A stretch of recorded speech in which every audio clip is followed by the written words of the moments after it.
Today is the 11th of June, which means the World Cup begins. It's the most exciting day of the year if you're an avid football fan.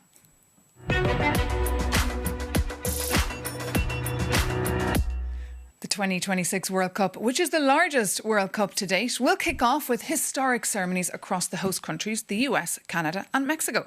Today, one of the hosts, Mexico, will be facing South Africa in Mexico City and then South Korea taking on Czechia in Guadalajara in Mexico. The excitement, of course, is palpable. But this year, the high spirits could be marred by geopolitics, immigration enforcement and the Trump administration's travel bans.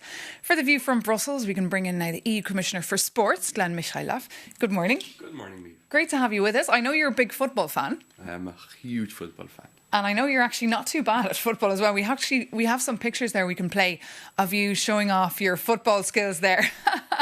Yeah. Did you ever dream of being a professional football player? I actually played football when I was younger. So ever since I could walk, I always remember myself, carrying my football around.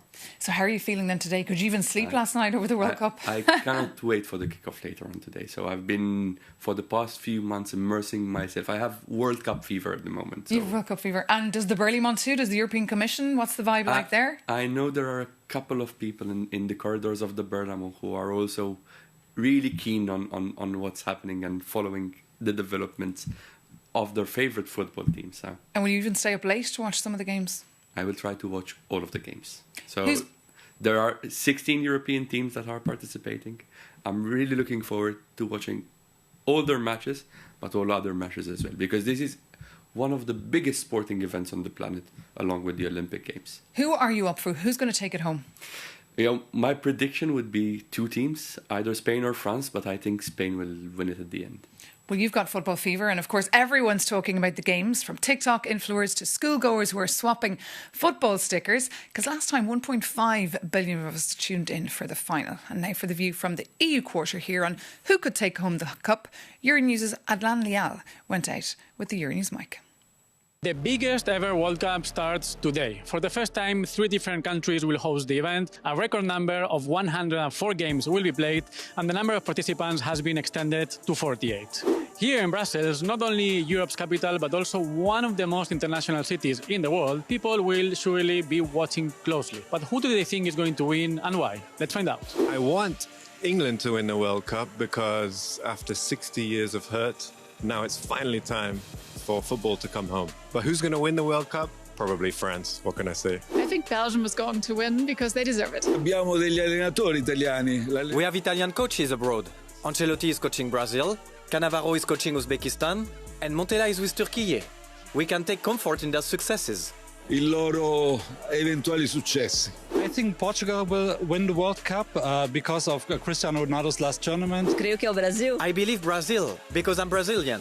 Even living in Europe, I believe it's Brazil. Not because I believe we're the best. We will only know at the end. No final. I want that Mexico wins because of Orbelin Pineda. But I think Spain or France, they will win it. Back-to-back for Messi, Argentina, and we also support Willy Semedo and Cape Verde. I would love Scotland to win it, so after 20 years it's their first time back, and I think either France or Spain can win it. At the end of the day, I want my country to win the World Cup, so Islamic Republic of Iran, always. I want Uzbekistan to win. Who I think should win is Ghana, but who I think will win, Brazil or France. So many there reckon France will take it home, and of course the bookies are saying it's between France and Spain.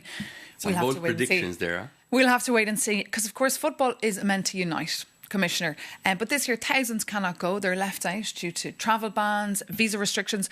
L'Equipe here, a French daily, kind of captured the mood this year, the kind of vibe that's overshadowing a lot of the headlines.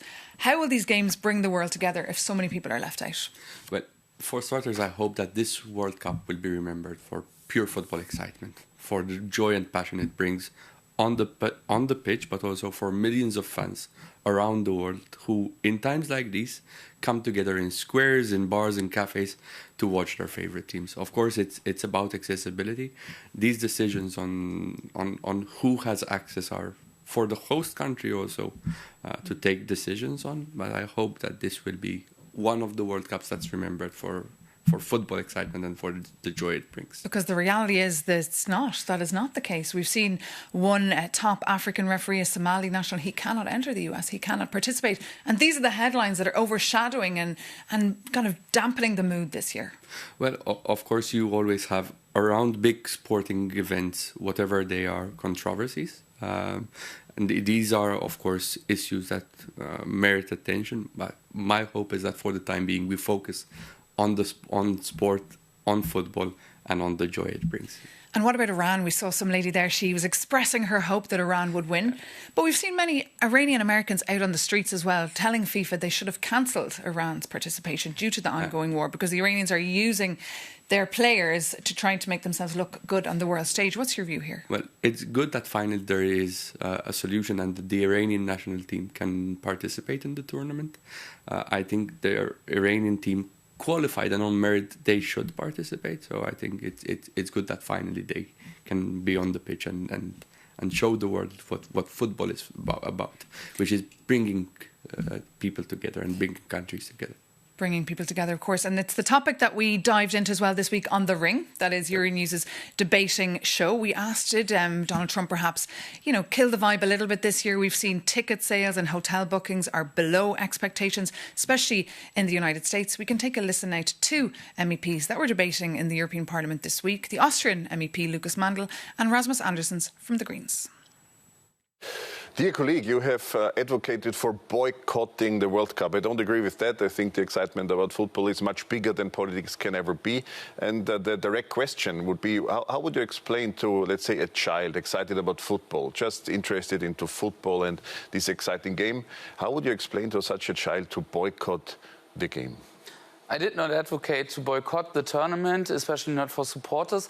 But what I think politicians should do is to take a clear stance and to criticize both the FIFA but also the current US administration on the mistakes they are making when it also comes to organizing sports. And there I think that politicians have a different kind of responsibility, meaning that they should not travel there and be part of the tournament and green light both the actions of the FIFA and of the US president. So for me, it's not a general boycott, but I think as politicians, we should not go there and support.